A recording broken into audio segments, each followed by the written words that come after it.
hello from your favorite Grasslands PR team. This week, we are back with another reason why these overlooked and underappreciated ecosystems are objectively the best biome. I'm Rachel. And I'm Nicole. And today, we're going to be talking about, I believe, our first insect. Oh, okay. Yeah, we did some insects on that, what was it, Two Truths and a Lie episode we did? Yeah. But they haven't had their own dedicated episode yet. I'm surprised. I know, right? But yeah, we are going to be talking about grasshoppers. Amazing. Wait, is that why somebody posted that TikTok in a nature fight? Oh, did you see that TikTok? Locust? Yes. I deleted it. I was like, hopefully Rachel didn't actually see it. I did see it. Oh, well. That's okay. I'll act surprised when you say the information on Fantastic. It. Okay. Thank you. All right. Well, before we jump into grasshoppers... You get it? Okay, thanks. Okay. I just wanted to give a shout out to an op-ed that came out in the Wichita Eagle, one of our local newspapers here in Kansas, and it was by the Kansas Wildlife Federation, one of the representatives there who's a landowner. And full disclosure, Nicole and I are both heavily involved in the Kansas Wildlife Federation, and so we're very excited about this from multiple perspectives. But yeah, just a great op-ed, once again pushing the call for a North American Grassland Conservation Act, which would provide a lot of needed funding to restore and conserve grasslands across the nation, specifically by creating a program that would work with ranchers and private landowners to create some economic and outdoor recreation opportunities here in our state, and money to conserve grasslands specifically. And it's modeled after the already existing Wetlands Conservation Act. This is something that several organizations in North America have already been calling for, like Pheasants Forever, Quail Forever, and the National Wildlife Federation. So it's cool to see stuff like this moving forward. And yeah, fingers crossed, we'll keep you posted as more information comes out on that topic. Yeah, definitely. Cool. And that's all the news I have to get us started here. So let's dive in. Wait, no, sorry. Let's fly in a pattern that mimics butterflies, but is actually grasshopper-like in nature. Yeah. Yes. And we will talk more about that, don't you worry.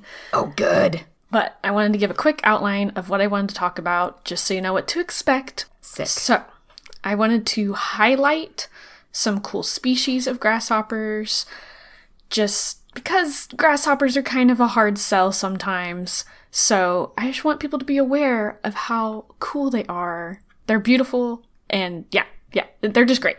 So, we'll highlight some cool species.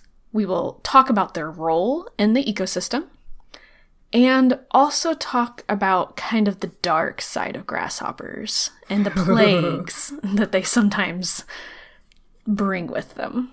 Fantastic. It is mid-August, and I'm all ready for Spooktober. Already ready for Spooktober, so let's do all the spook stuff. Let's go, grasshoppers.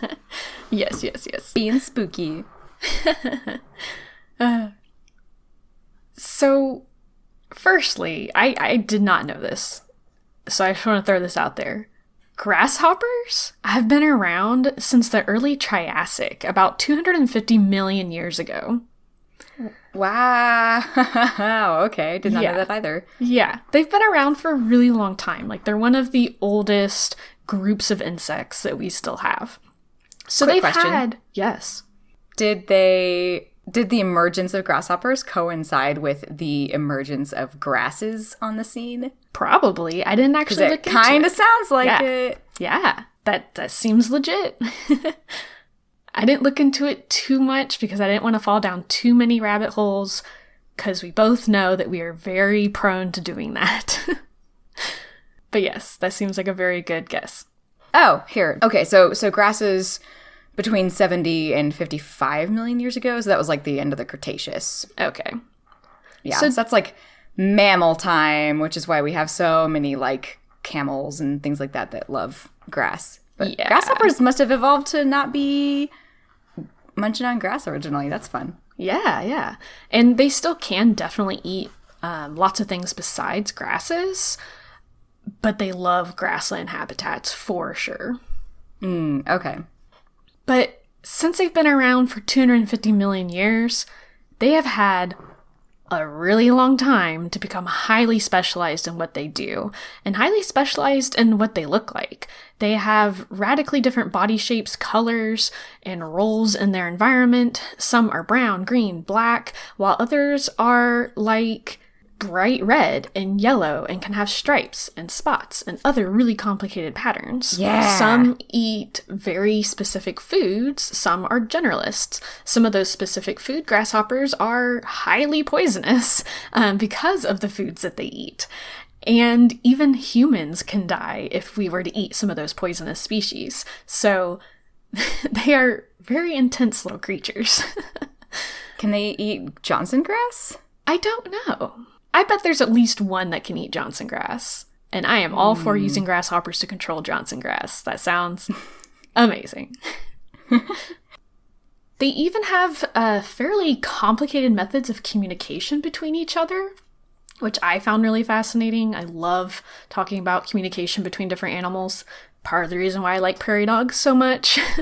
And they vary in their size as well. The smallest grasshopper is like less than an inch long, and the largest is almost 4 inches long. Wow. So that's a range of 2 to 10 centimeters. So the world of grasshoppers is extremely vast, diverse, and fascinating, and I just love them so much. They're such fun little creatures. So some of the flashier ones that you can look up if you're interested are going to be the Indian painted grasshopper. I'll send you a pic. Don't worry.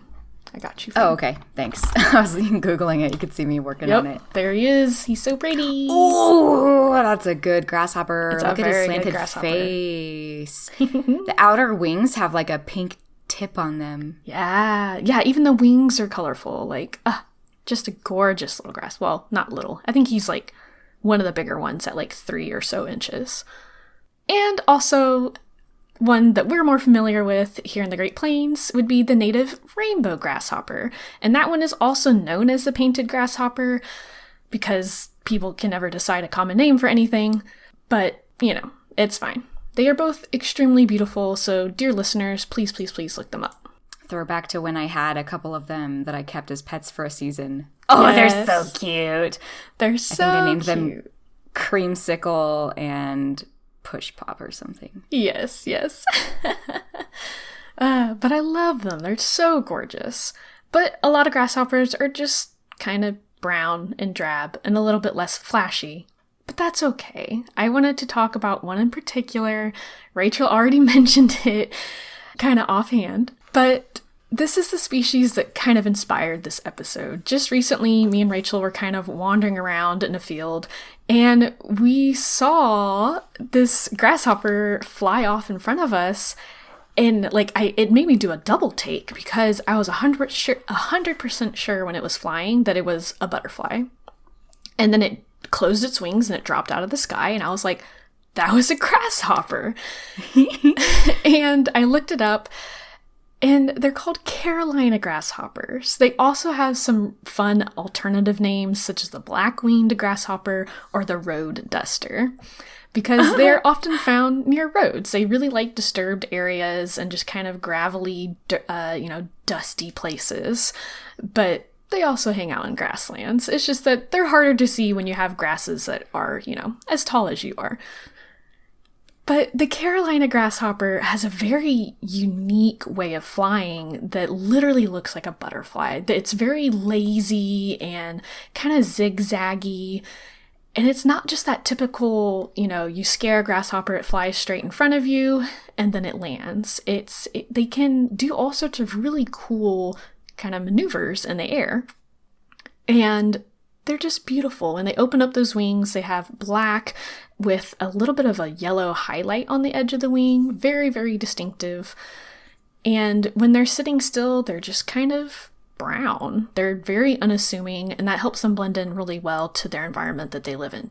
And this kind of camouflage is one of my absolute favorite kinds of camouflage.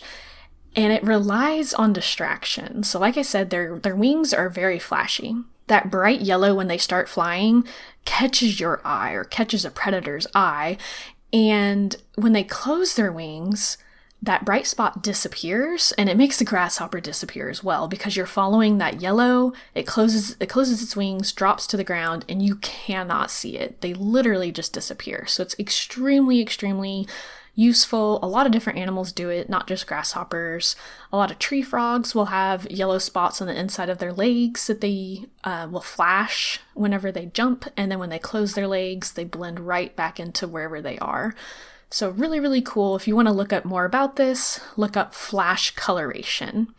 Again, lots of different insects like grasshoppers and moths use these, but also some frogs. But this flash coloration isn't even my favorite thing about the road duster. My favorite part is that unique flight and also its mating behaviors. So, I said, not the name road duster, because that's a pretty good name. The name road duster is very good, and I'm using it for the rest of this little section just because it's so good. But yeah, they have that very lazy zigzag flight, which is extremely unique. And they will even, when they're trying to impress a female, the males will actually fly straight up in the air and hover like a dragonfly. Oh, that's cool. Yeah, that is not something that I knew that grasshoppers were even like mechanically capable of. Yeah. Yeah, and I've never seen it happen in real life. I've seen the road duster, flying, but I've never seen it just like hover. So, or maybe I haven't. I just thought it was a butterfly. I don't know, or like a dragonfly or something. But like, yeah, it's crazy. And like even most birds can't even really hover that well. Mm-hmm. Whenever you find a bird that hovers, they mention that. It's like, it's known for hovering because it's unusual. It's hard to hover. I'm not sure how this little grasshopper is capable of doing it, but I love it. It's so cool. And after they kind of show off by just hovering in the air for a really long time, showing off how strong they are, they will land beside the female and they'll sing a song together. And once she decides that song is good enough, then they will, mate and lay eggs and all that good stuff. But I just love how involved their mating process is. And just, yeah, it's super cool. They duet together? They sing. They both do, though? Male and female? They both Oh my sing. God, duetting grasshoppers. I did not realize that was a behavior in grasshoppers. I know. It's so cool. We always talk about the males, singing for territories and singing to impress females. But there are several species, or maybe more than several species, of grasshoppers and crickets where the females will sing as well as part of the mating display and, pair bonding. Wow. Yeah. We talk about this a lot in ornithology because this is a pretty well-known behavior in birds, but female song is still so obscured because of our weird patriarchal history of biology. Yes. And it's wild to see it. I mean, I guess it shouldn't surprise me to see it in grasshoppers and crickets and stuff too, but I'm mad that I haven't encountered it before because I feel like I spend a lot of time reading about female song and stuff. Yeah. No, yeah, I hadn't heard about it either. Like, so cool. Like, I had to, double take. So I found a video of... Let me find it. Here. Oh, they're so cute. First of all, I found a video of the aerial, hovering in place display. But I also found video of, this grasshopper landing beside another grasshopper and they start singing together. And I was like... Is it two males doing a territorial thing? But, why would they do that right after the mating display? But sure enough, the females sing too. Yeah, wow. Ooh, that makes me so happy. That's so cool. Okay, I'm going to watch this video real quick. You're going to get a live. Oh, look at him hovering. It does not look like a grasshopper. It looks not like a dragonfly, honestly, just with really thick wings. Yes. Wow. Wow. And I'm gonna send you this other one, but it's kind of long, so don't watch it right now. Oh, okay. But it's a poem about the Carolina grasshopper, and it's very cute, and it has really good video of them, flying and doing their mating display and stuff like that. It's very good. I will link it in the description. No. Don't you worry. This is so cute. I can't. Okay. I'm here for it. Thank you so much for exposing me to this beautiful grass.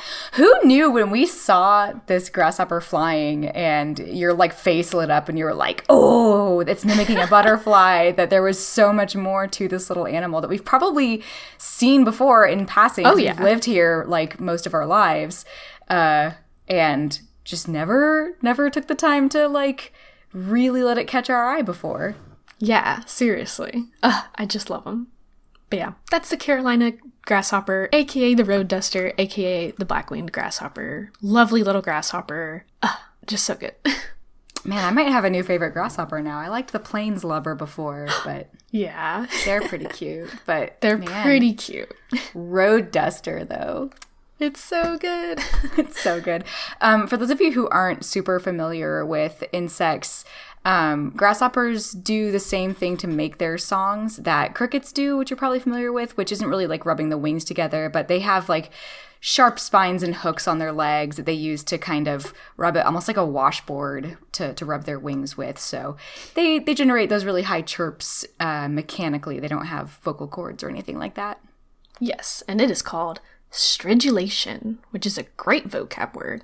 Stridulation. I will say, though, that some grasshoppers are rubbing their legs against their wings, but some of them are actually rubbing their legs together. Oh, fun. Yeah. Okay. Are some of them also rubbing against, like, their thorax or something, or their abdomen? Something like that, yeah. There's a lot of different ways they can make that noise. And it also differs between, like, grasshoppers versus crickets versus katydids versus, all those other little guys. Yeah, super cool. Yeah. But let's look at some more bigger picture items when it comes to grasshoppers. I just really wanted to sell how magnificent these creatures are to you first. To you, the listener. Yes. I'm a convert already. You have to be if you're my friend. Sorry.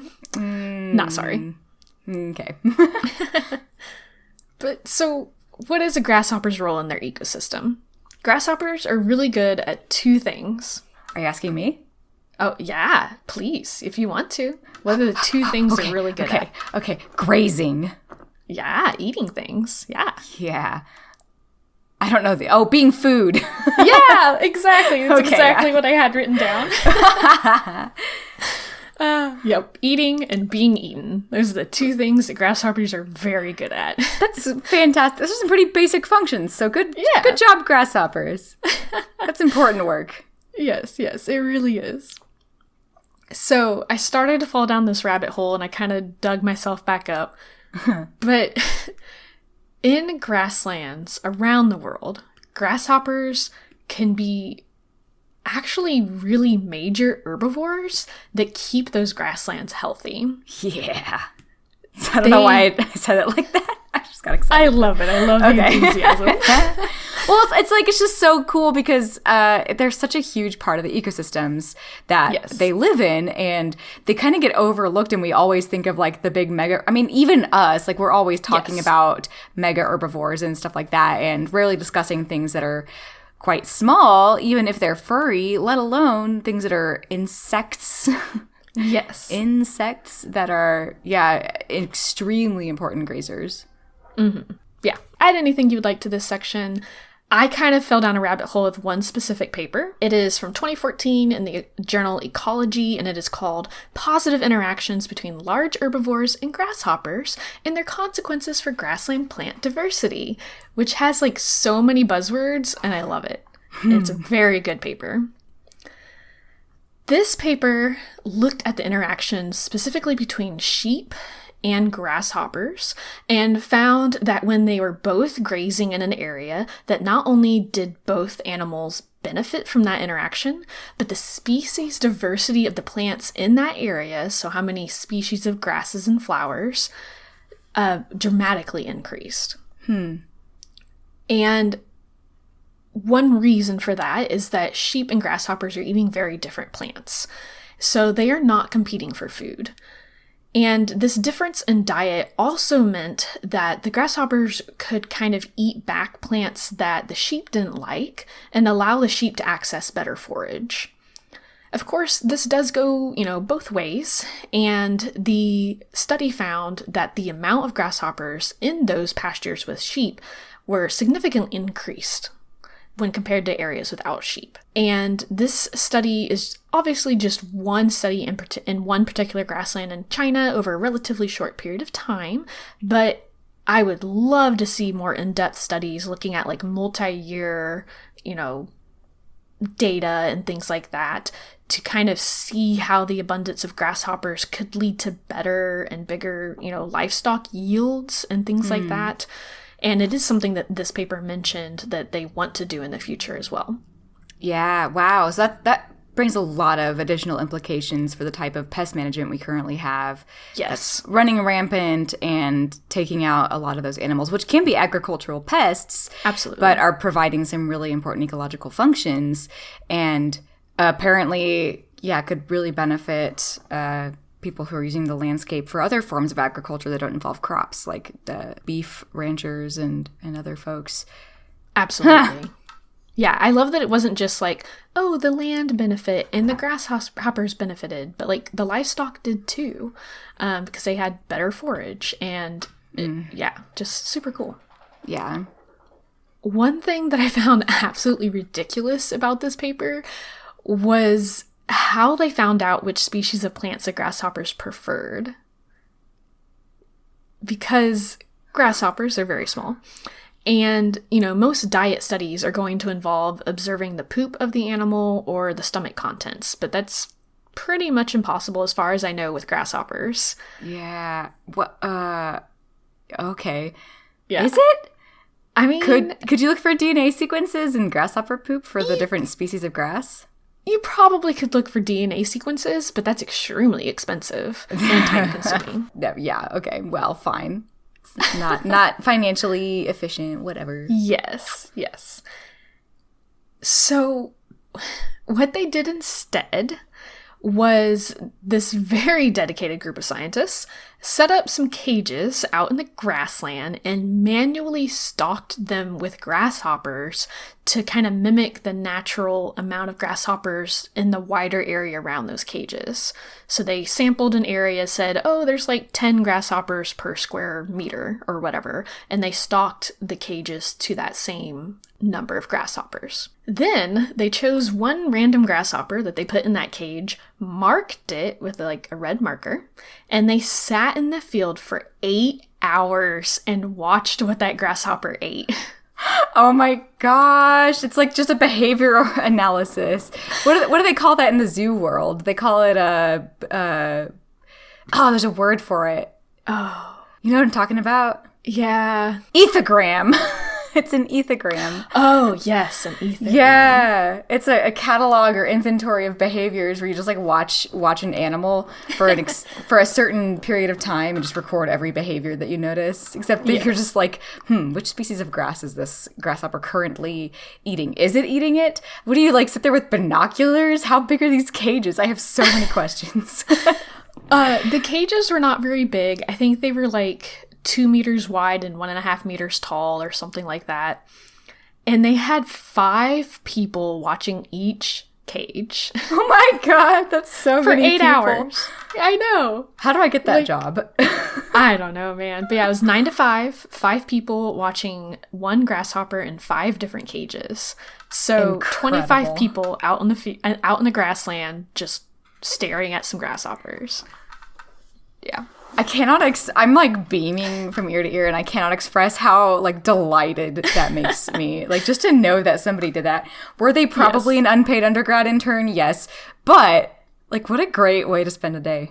Yeah, like that's so much more ideal than like, I don't know, helping somebody file insurance claims or whatever you do for 8 hours in an office job.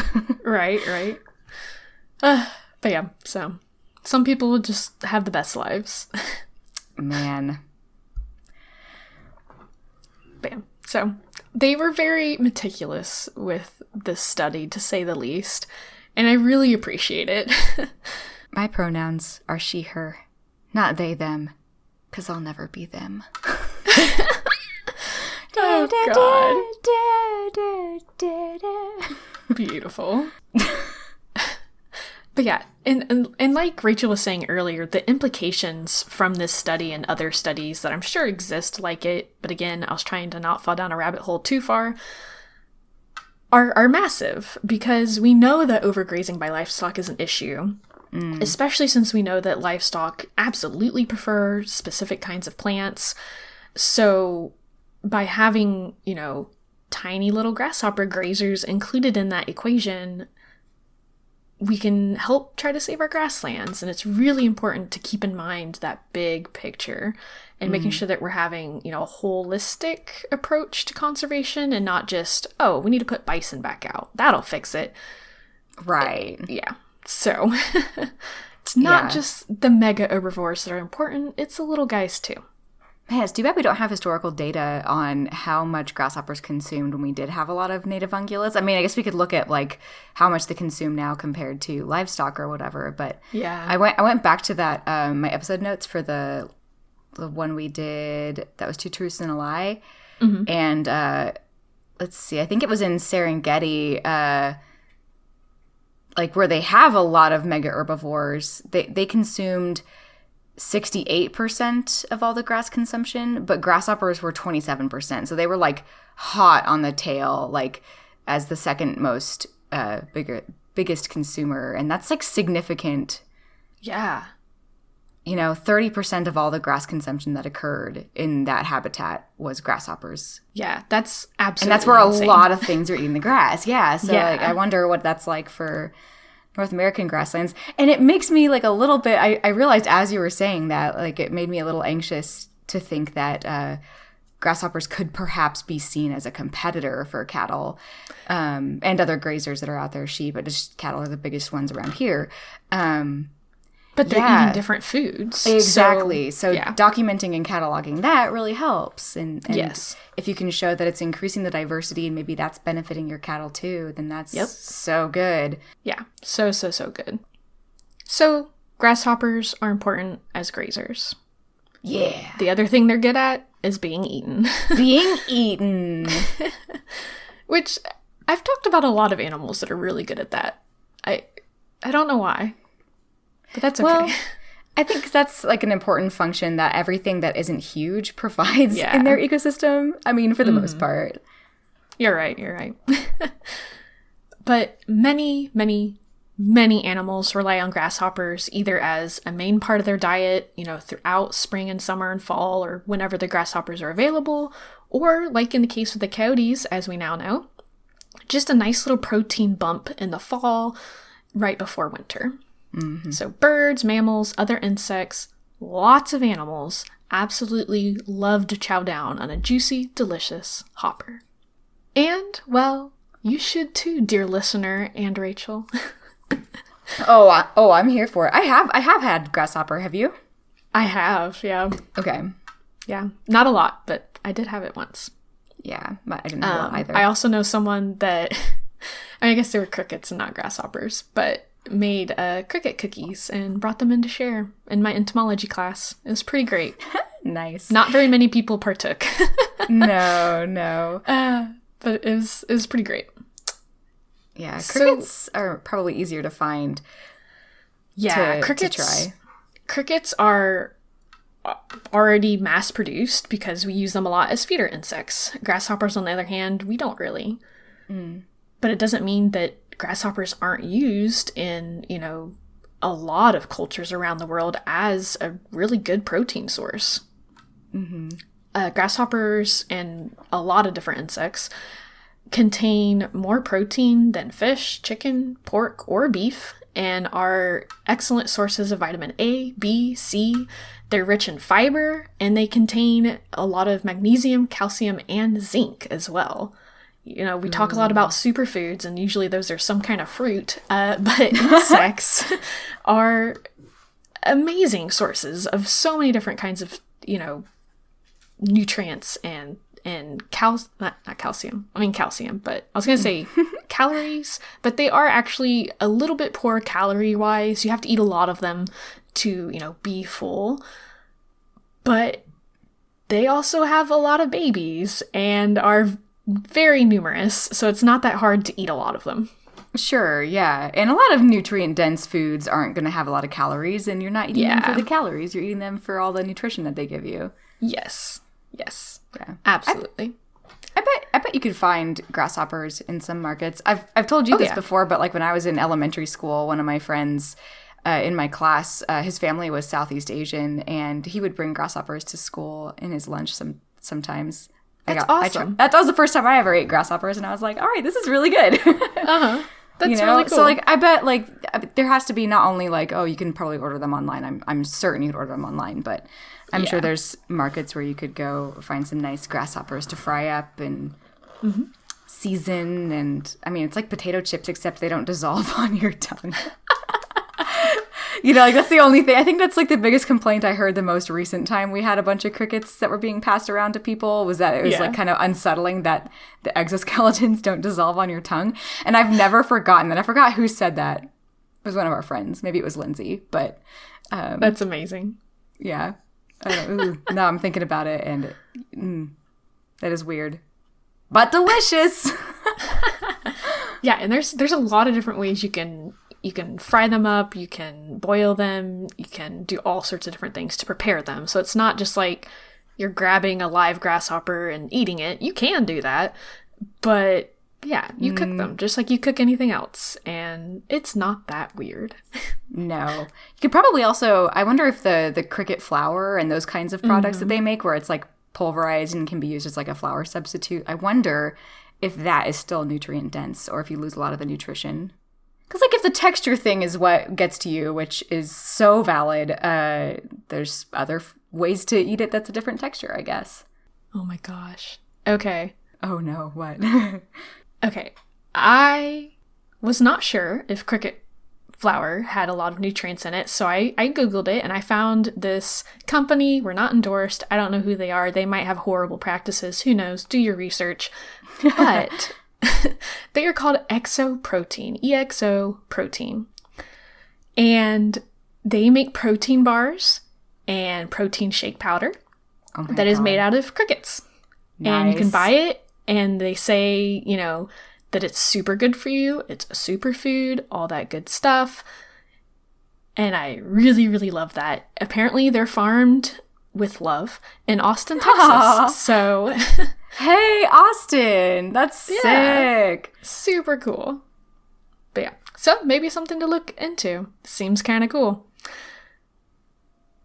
Seems very ethical, too. Yes. Yeah, raising insects, that was the next thing I wanted to talk about. Raising insects as food is very good for the environment. They use far less water and food and space than raising more traditional livestock. They produce way less waste and it's a really good alternative and a green alternative to some of our more traditional foods, or I guess some cultures' more traditional foods. Sure. The United Nations published a book in 2013 called Edible Insects: Future Prospects for Food and Feed Security. It is an amazing resource for anyone that is interested in insects as a food source. And according to this book, I'm just going to throw some quick facts out at you guys. Livestock rearing is responsible for 18% of all greenhouse gas emissions, which is even higher than like our transportation emissions around the world.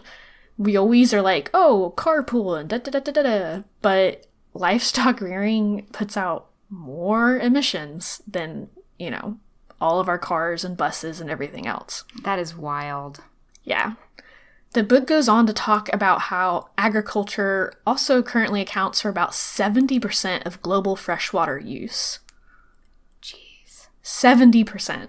That's an insane amount of water. Insane. They also break down the nutritional content of various insects, as well as the use of edible insects to provide income to people and how best to promote insects as food.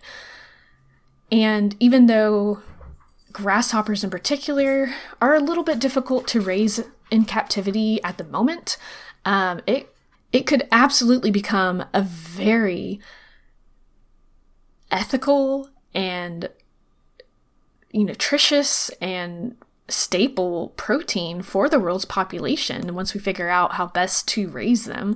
I know there's a lot of like mealworms are used a lot also in diets around the world, and those are extremely easy to raise. We have it down to pretty much a science, so it's only a matter of time before we get crickets and grasshoppers down to that as well.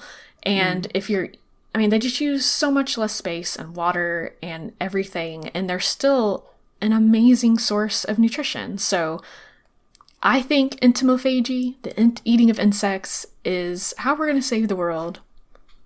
I'm just saying. Yeah.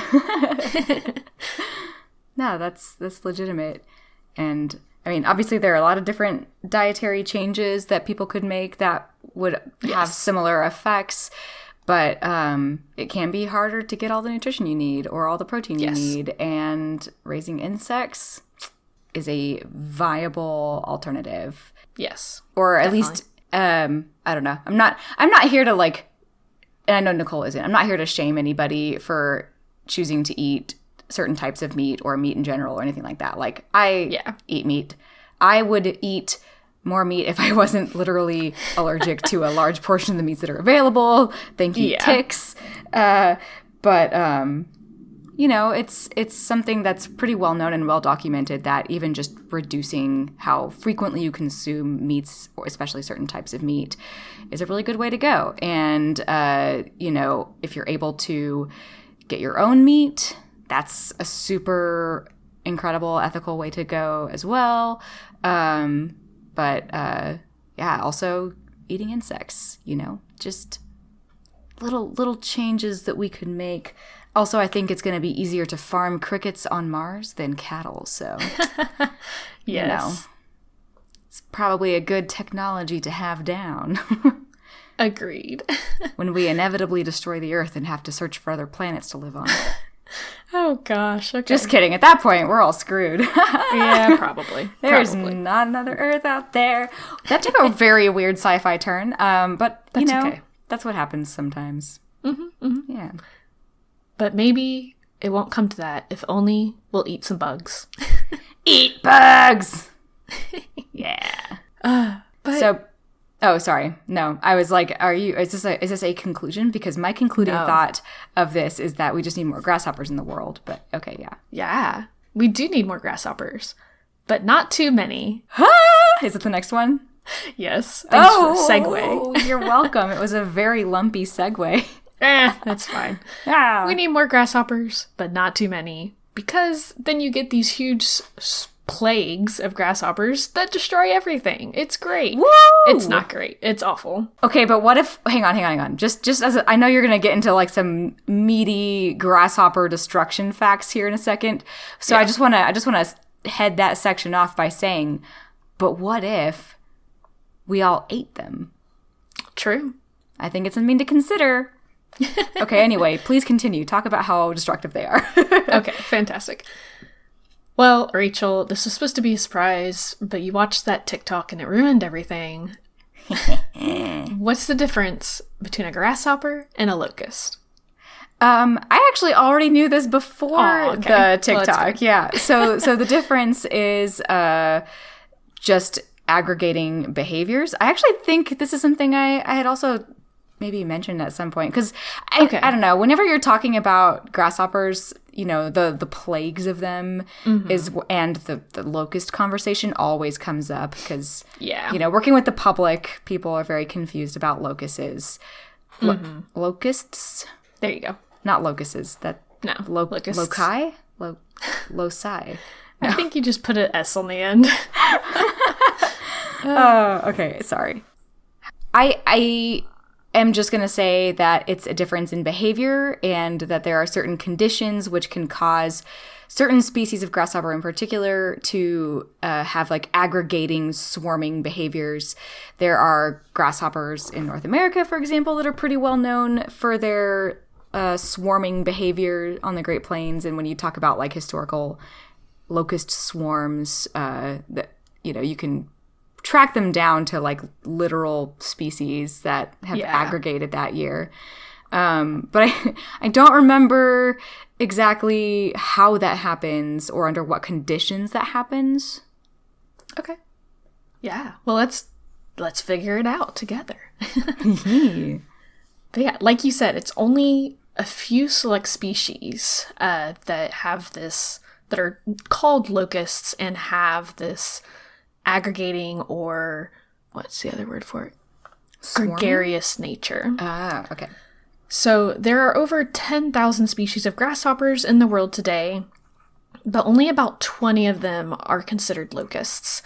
And yeah, so very, very few.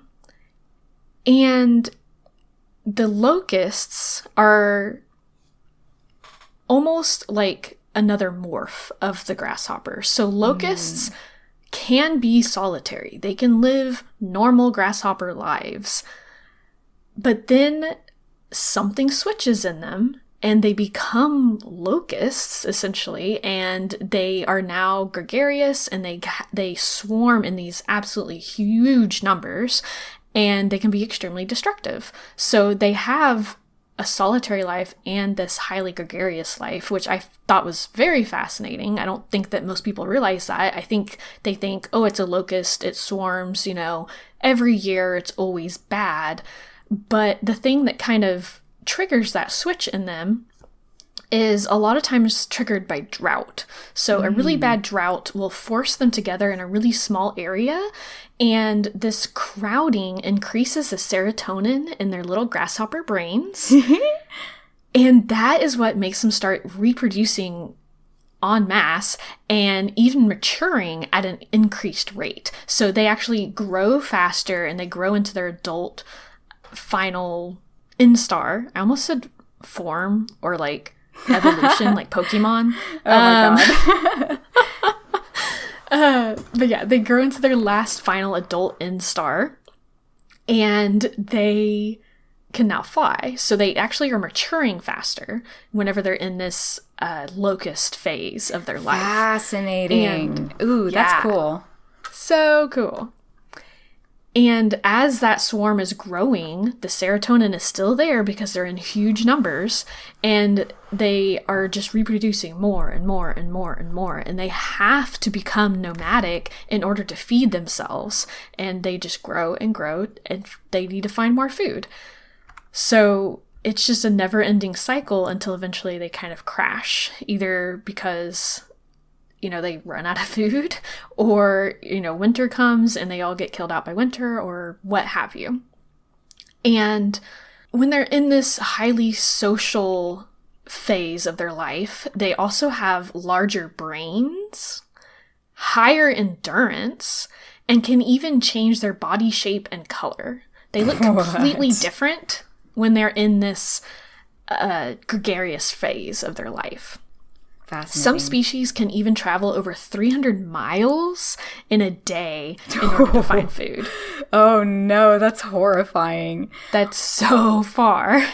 Wait, so hang on. When they change the morph, or like their like whole like phenotype changes, right? Yeah. Are they only changing if they're the ones that grew up in this like serotonin fueled swarm, or is that including the ones that like already were in the swarm as adults and laid all the eggs? I'm assuming that it's going to be kind of the next generation. Yeah, okay. That would be insane. But I mean, there are animals that, like testosterone can do crazy things to animals. It can make them, grow bumps or tubercles or like whole appendages in order to, have their mating season occur. So maybe serotonin really is that powerful in grasshoppers. I am not 100% sure on that. Yeah, they totally have to have like an additional molt though for that to happen because of their exoskeletons. So it would be so different from just growing a set of horns. That would be really fascinating if they just like had a spontaneous molt and turned into something different. Yeah. Well, I mean, there's like aphids have, those spontaneous, now they have wings because there's too many of them around, and they're going to start, dispersing and finding better places. Termites go through that as well. Some ants will grow wings, or too many ants around, gotta go find somewhere else to live. So it's not completely unheard of. And you mentioned, historic plagues. One of the most famous by far is the 1874 plague of locusts. These were Rocky Mountain locusts, at least in the US. these are Rocky Mountain locusts, and they descended upon the Great Plains the spring and summer of 1874. They destroyed people's farms and orchards. They ate people's clothing and their other linens when they got in people's houses. And there's even reports of them eating wool off of the sheep's backs. Oh my god. Those poor sheep. What the hell? So, like, when you have so many mouths to feed, they literally are eating absolutely everything that they can, which is just insane. And since there's so many insects, like, they were literally, like, when they would get pushed up against a fence, you would have, like, 2 or 3 feet deep of locusts just, like, pushed up against this fence. Just the whole ground was alive. And when you went and you walked out into this swarm, they would take up off the ground and almost cause, like, blackout conditions. There's reports of, like, the sun being blacked out for, like, hours at a time as the locusts swarmed through. Just That's amazing. Absolutely insane. Yeah. As a biologist, that sounds like such a cool experience. As just like a human being trying to live in the world, that sounds horrifying. Yeah, seriously. And, like, I mean, they got in people's houses. Like, there was nothing you could do. Like, they were just absolutely everywhere. And there's reports of this one and more recent plagues where, you know, overnight the grasshoppers would move in. Like, farmers would scare off all the grasshoppers before they went to bed. They'd wake up the next day and their fields were just destroyed. Like, there was nothing they could do. Right. Man. Yeah. And kind of an interesting side effect of this was people were so desperate to make ends meet after this that many settlers either simply moved on, abandoning their homes, or they turned back east. But I found this interesting quote from historynet.com, and it says that in 1874, the amount of buffalo bone transported by the railroads was 3 times what it had been the year before. So people were so desperate to find any way to get money that, you know, they started shooting buffalo, and like 3 times the amount of buffalo, at least, were harvested that year as a direct response to, you know, their livelihoods being destroyed. Just absolutely insane. Wow. And the Rocky Mountain locust is now extinct, so you don't have to worry about that particular species, at least. The last specimens are recorded in 1902. But it's not just the Rocky Mountain locust that can swarm like this in huge numbers.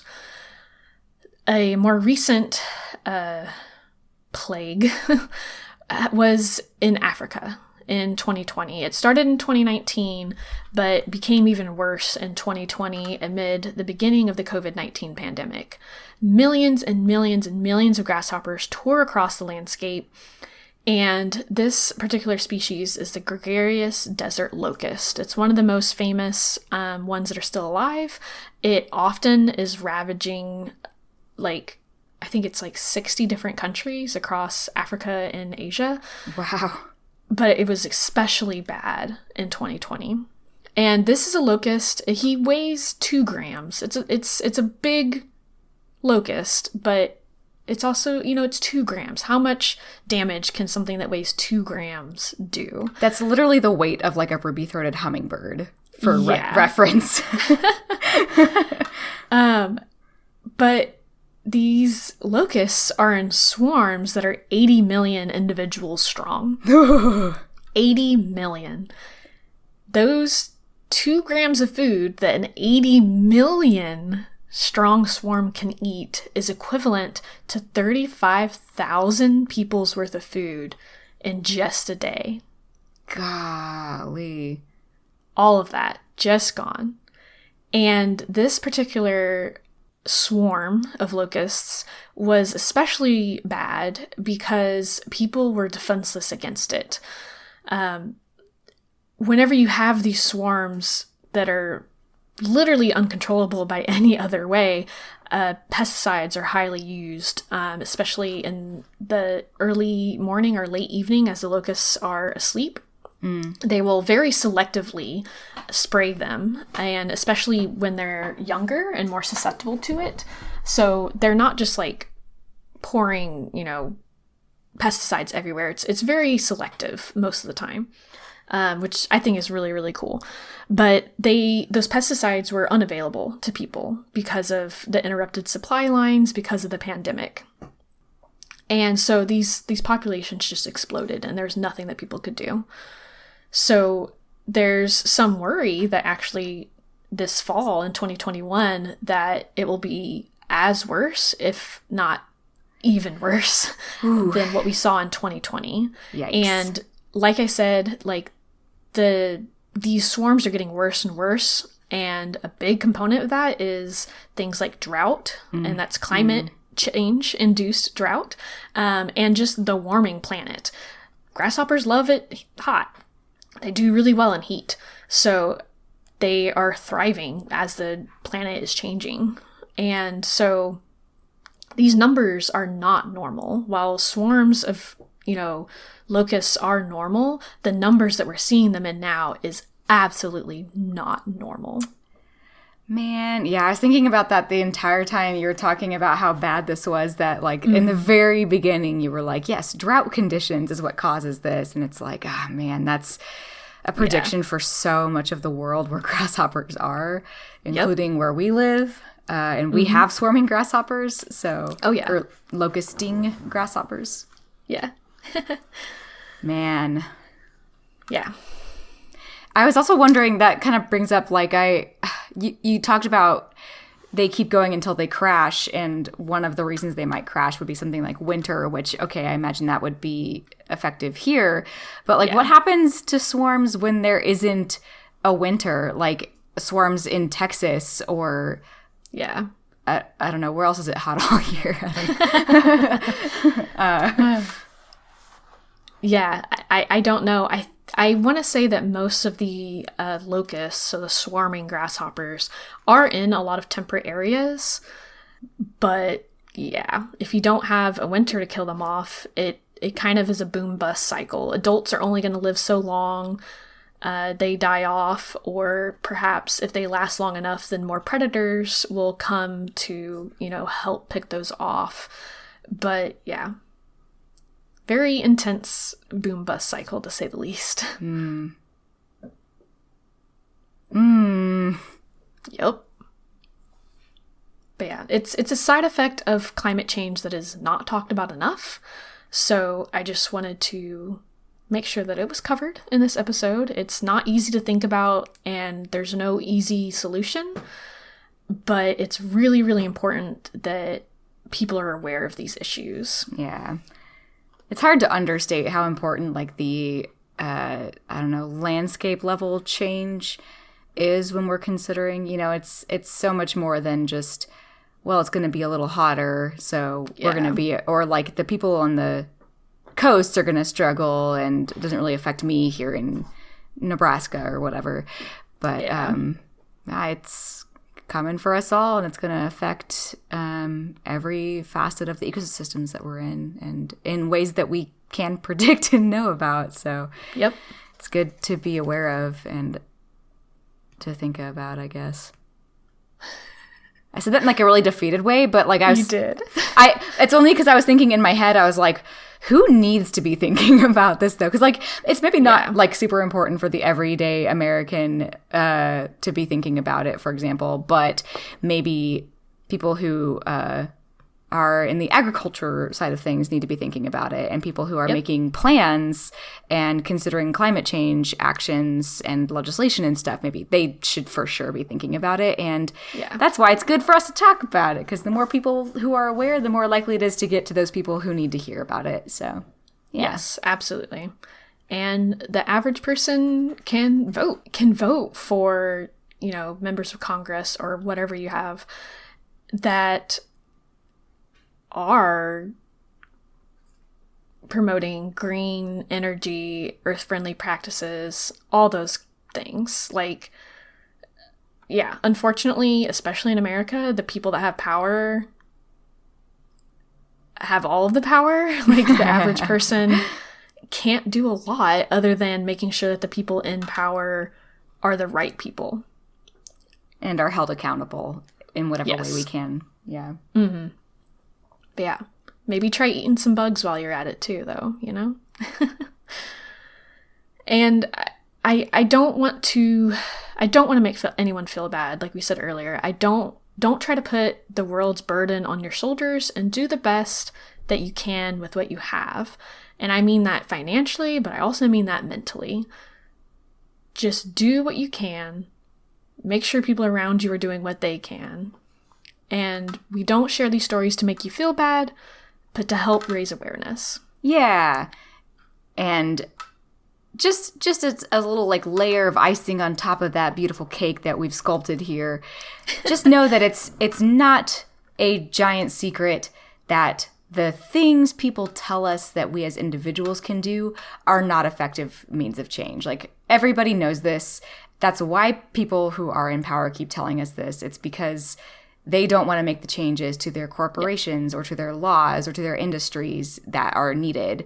And so that feeling of helplessness you get is by design, and don't let it tear you down. Let it fuel you to help enact the changes that are needed. And yeah. You're not alone for feeling that way, and you're being made to feel that way because people want you to feel responsible for the world instead of the people who can actually change things. Yep. Yeah. Is that going to make something that you can edit together into a more coherent sentence that's not rambly? Because I feel like I was circling the drain a little bit there, trying to find the phrase that I needed. Okay. I think it's good. Okay. But yeah, we love you, and every little bit helps, and we believe in you. Let's do it. Yeah! That's grasshoppers. Miraculous little herbivores changing the world through what they eat and how they are eaten. Gotta love them. Can we get like a palate cleanser of just like reflecting on that amazing butterfly mimicking grasshopper? Let's get a palate cleanser of tell me your second favorite grasshopper besides that one. I can go first while you think about it. I like lubber grasshoppers. I like them for 3 reasons specifically. Number 1, they're giant idiots, and I just find that incredibly endearing. Number 2, they have like tiny little wings that are so itty bitty and pointless that they cannot even fly. Wow, what a bunch of dorky weirdos. I love them. Number 3, they come in pink and green. So they just give me those like Wanda and Cosmo from Fairly Odd Parents vibes that I'm here for in nature. Yep, that's it. My favorite grasshopper, second favorite grasshopper, is... I've just always been told they were called pygmy grasshoppers, but I just Googled that, and apparently that's like a whole family of grasshoppers, so I don't know which one of those I like the best, but we have some of them in Kansas, so whatever the one in Kansas is that I've seen is my favorite one. And so specific. Thanks.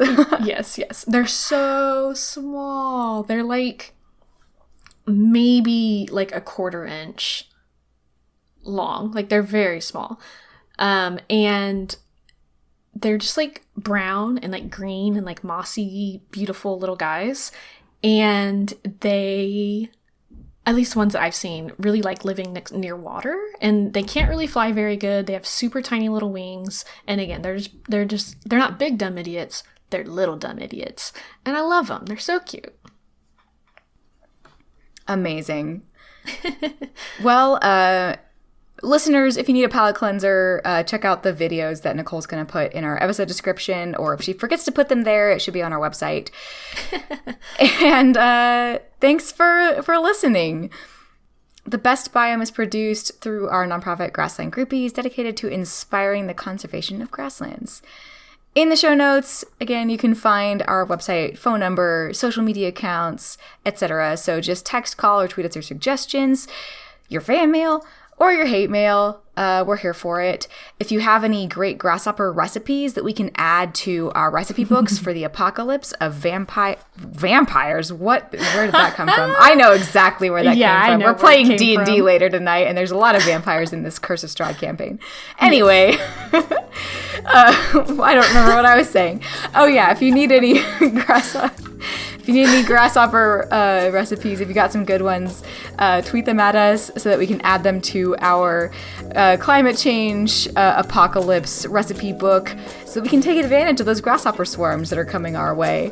If you enjoyed this show and want to support us, tell your friends about us, please, and leave a review on Podchaser or Apple Podcasts. It helps us, and we could not do this without your support, so thank you so much. And I guess we will be seeing you again in 2 weeks. That's it. All right, I guess we should sign off. Thanks for listening.